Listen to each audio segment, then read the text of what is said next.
out of bed and press your red. Now, mystery hunters.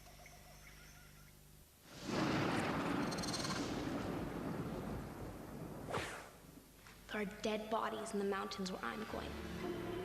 Frozen dead bodies. Christina's not the only one investigating frozen bodies.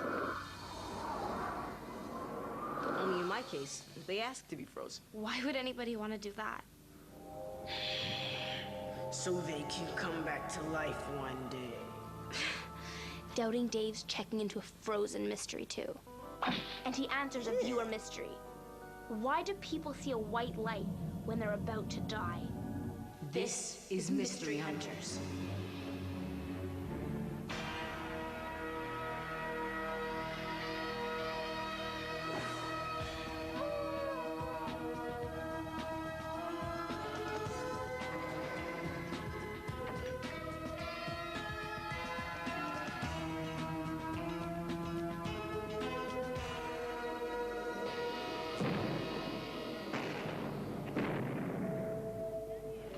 Frozen dead bodies have been turning up in these mountains, and some people who live here believe the town has been cursed with bad luck ever since.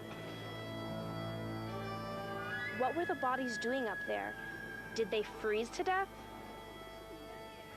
Or were they victims of foul play? One of them was a 13-year-old girl named Juanita, and I'm here in Peru to investigate the mystery of her suspicious death.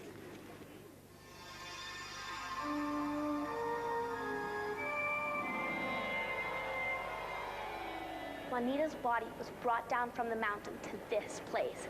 They keep her in a freezer case to preserve her.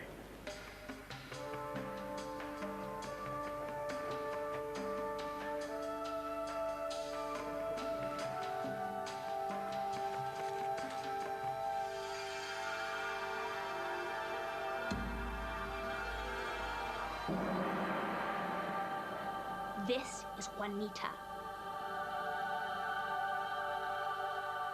Juanita's body has to be kept moist. That's why we need to spray this mist on her. The whole procedure has to be done fast, or else she'll melt. And then we'd never know what really happened to her.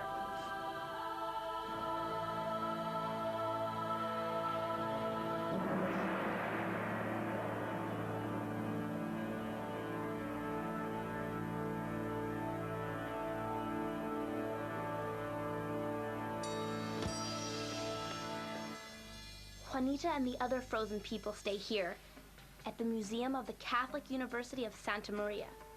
Dr. Chavez is an archaeologist who found some of the frozen bodies. Juanita is a natural ice mummy. She's perfectly preserved. He's telling me that Juanita was found by his colleague, Dr. Reinhardt. She's a treasure of information about the Incas. Juanita is an Inca. That's amazing. The Inca civilization disappeared 500 years ago.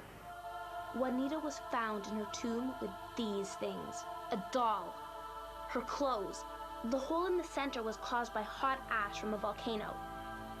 The volcano melted the 500 years of ice that had trapped Juanita's body. That's how they were able to recover her and the other ice mummies. Maybe these things found with Juanita are evidence that will help us find out how she died. What exactly happened to Juanita on top of these Peruvian mountains? We're on our way up there to find out. There's a place where people get frozen on purpose. They're modern-day mummies, and I'm gonna meet them. You know what's in these things? People. Dead people. Frozen dead people. Even some cats and dogs. And these smaller doors have brains in them.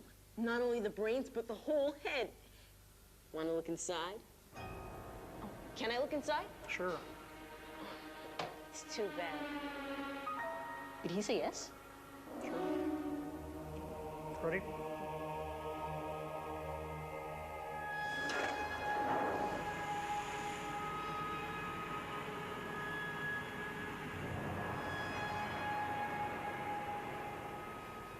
Okay, I see like 4 canisters. They look like little barrels. There's a head in each one. What happens here is called cryonics. The idea is to freeze the body or the brain of a person who just died and preserve it so they can be brought back to life sometime in the future. Like when a cure for the disease that killed them is found. You have to sign up to become a member. I'm gonna meet an ice mummy of the future. Hey, how's it going? Hey, Araya. Blaine. So you signed up to be frozen after you died. Why'd you do that? I like life so much, I don't want it to end when I die. So what made you get involved in this kind of thing? It sounded really cool to me, like the process of it.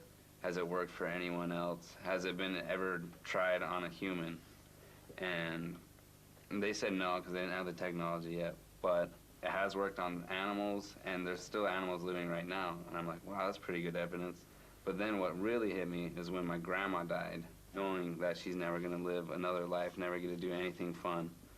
It's over just like that. So I knew if I could be frozen and come back to life in the future, then that's what I'd have to do. And so I told my parents to sign me up, and they signed me up.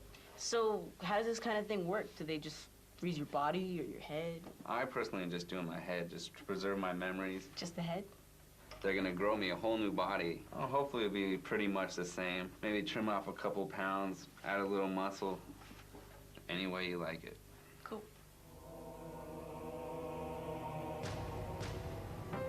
When you die, they transport your body here really fast on this emergency unit.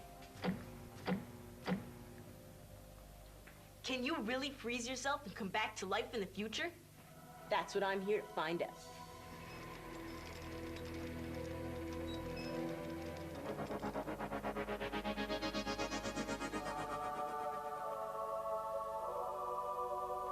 Greetings, friends.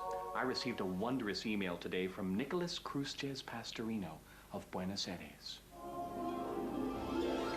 He just wants the answer to the greatest mystery of all. Dear Doubting Dave, the other day I saw a man being interviewed on TV who said he died in a hospital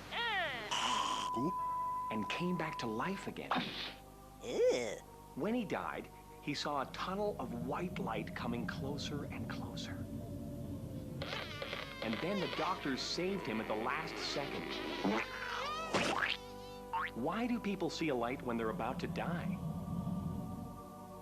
Well, Nicholas, every person on the planet would love to know the answer to your question. In fact, thousands of books have been written trying to explain what that light is. This book says it's proof of life after death, and when you enter the tunnel, you go to a better world. This book says when you see the light at the end of the tunnel, you're just flashing back to when you were born and you came down your mother's uterus. And hundreds more books have been written by scientists who say the white light doesn't really exist. It's in your brain. They call it neural noise or brain noise. And the white light you think you see is actually just chemicals your brain releases when it's dying. Okay, I think we've all had enough of the book thing. Also, Nicholas, not everyone who's had a near-death experience has seen a white light. In fact, most people don't remember seeing anything at all. But people who have gone through this all say the same thing. Don't worry about the afterlife. Instead, spend your time spreading love and compassion here on Earth. That's something we can all agree on. That's it. Somebody's gonna get his butt kicked.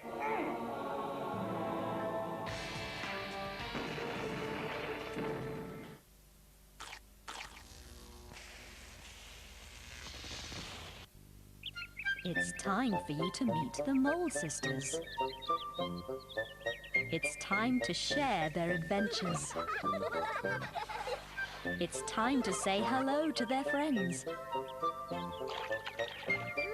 It's time to discover something brand new. The wonderful world of the Mole Sisters on Discovery Kids.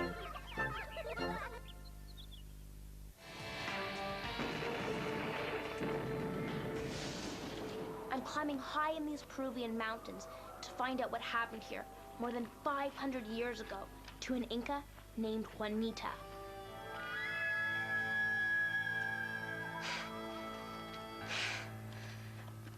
Where'd you find your mummies? En el Misty, aquí. He says that on Misty Mountain, right here, he found 6 mummies. And it's incredible, considering how difficult the journey is to reach the top. No. Yeah, I know.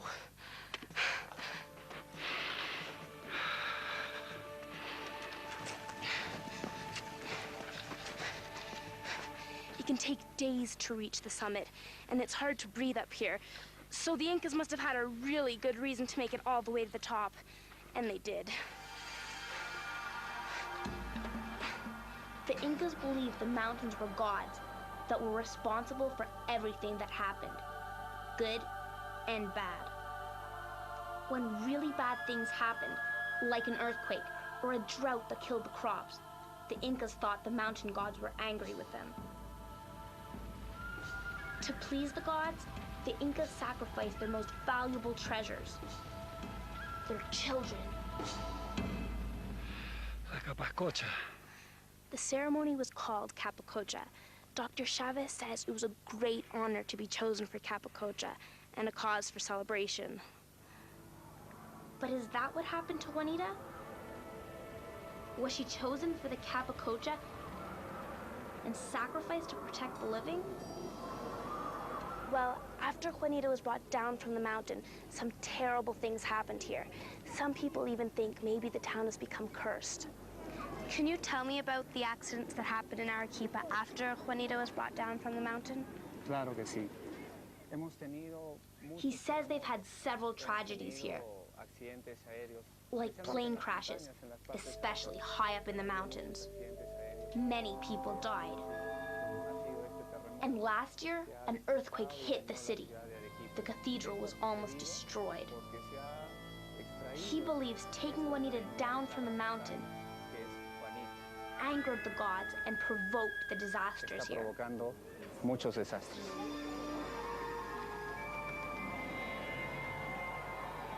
Do you think the earthquake that destroyed the cathedral was caused by Juanita? He says that as a sociologist and as a man of science, he believes that everything has a scientific explanation.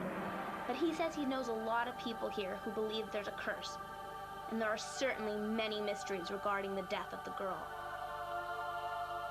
Maybe there's a clue on Juanita's body that can help me solve the mystery of her death.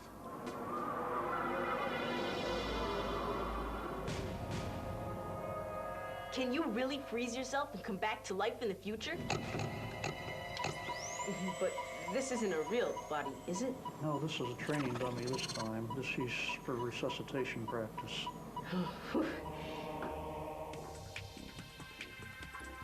The first thing they do is drain out your blood and fill your veins with a special fluid to strengthen your insides.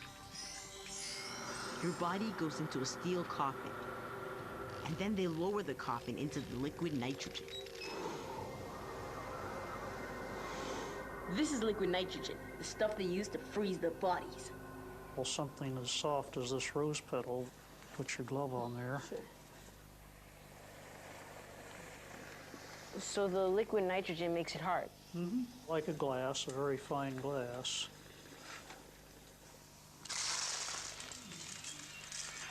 Whoa, that's cool. Or should I say, really cold. How come some people have their heads frozen and not their whole bodies? Well, first off, it's a lot cheaper, and speaking personally, I could use a new body. So later on, when the technology is available, they can just grow new bodies for their heads? Sure. But is it really possible to bring a living creature back to life after it's been frozen? Well, take a look at this one. How does a body turn into an ice mummy? It all has to do with bacteria. And according to Doubting Dave, we're all full of bacteria. Ugh.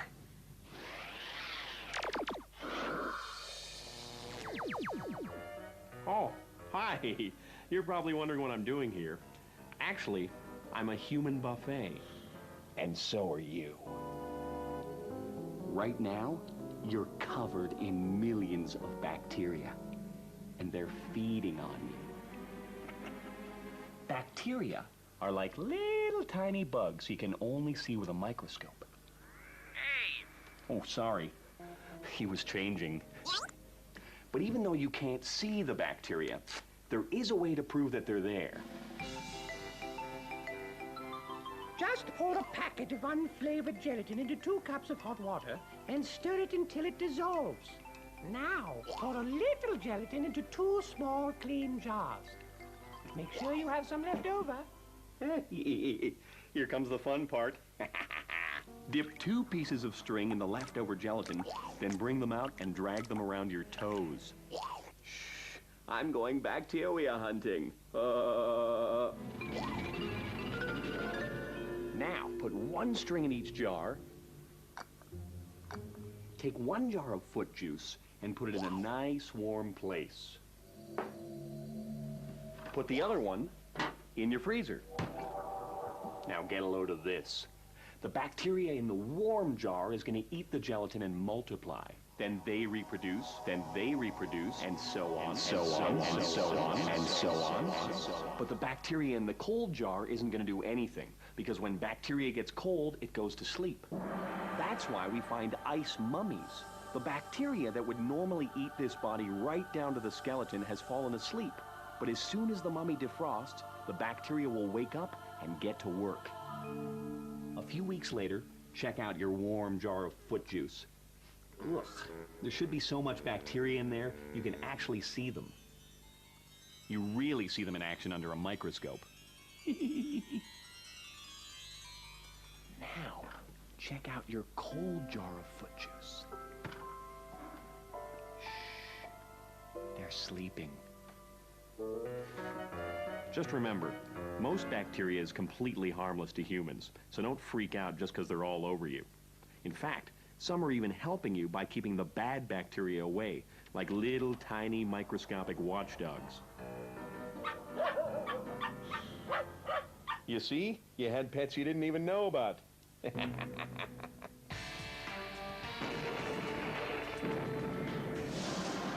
Is there a clue on Juanita's body that can tell us if she was sacrificed? If you want answers, you've got to look inside the mummy. This is a CT scan machine. It takes pictures of the human body, slice by slice. This team of doctors scanned Juanita's head. One doctor shows me Juanita's head. That's her skull and frozen face. Another points out 3 areas of broken skull. You can see the blood that spilled in her brain.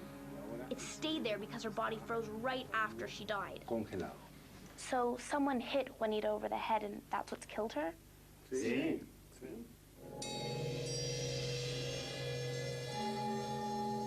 And remember the doll they buried Juanita with? Dolls are believed to be companions for the children in their journey beyond death. So there seems to be strong evidence that Juanita was sacrificed up here. The Incas believed they were sending her on a journey into the afterlife to join the mountain gods and to protect the living.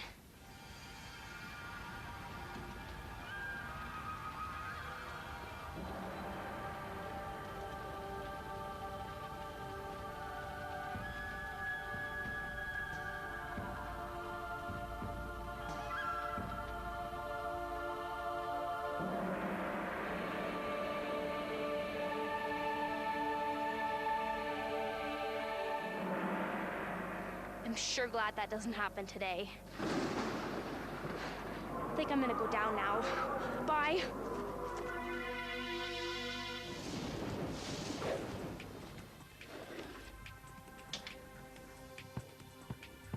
Is it really possible to bring a living creature back to life after it's been frozen?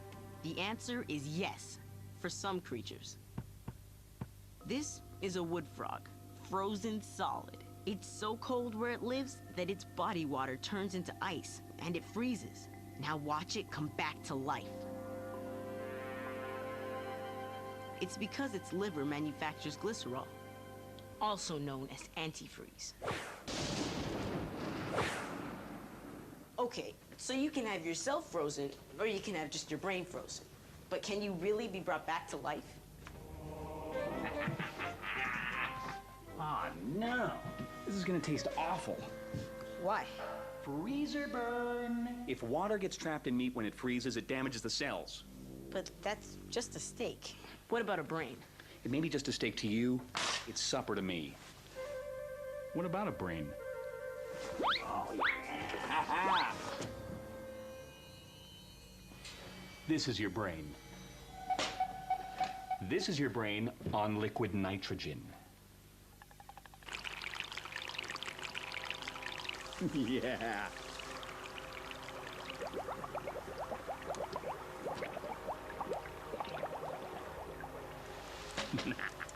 Frozen solid. Scientists called cryobiologists are freezing human body parts and bringing them back to life by warming them up. They're using the technique in certain organ transplants. That lets them keep the spare parts for as long as they want. The problem is, it only works with really small body parts. The bigger the organ, the bigger the risk of... Cell damage. Look at these two cells under a microscope. Ice crystals form as the temperature drops. Later, when we defrost them, you can see the damage. The insides of a cell spilling out. And what used to look like this turns into this. Okay, so they can't bring a brain back to life now. In the future, they'll be able to repair the damage caused by the freezing with a nanomachine. A machine so tiny, you wouldn't even be able to see it. It would work like a tiny surgeon, using miniature tools to repair damaged cells. But cell repair machines don't exist today. Well, how long will these people have to wait? We think 50 to 100 years. Wow.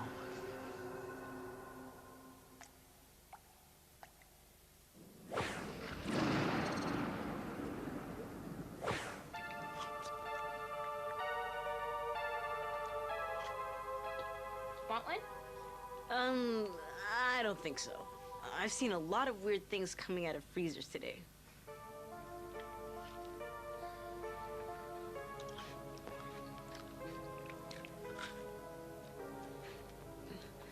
Well, you know. Changed your mind?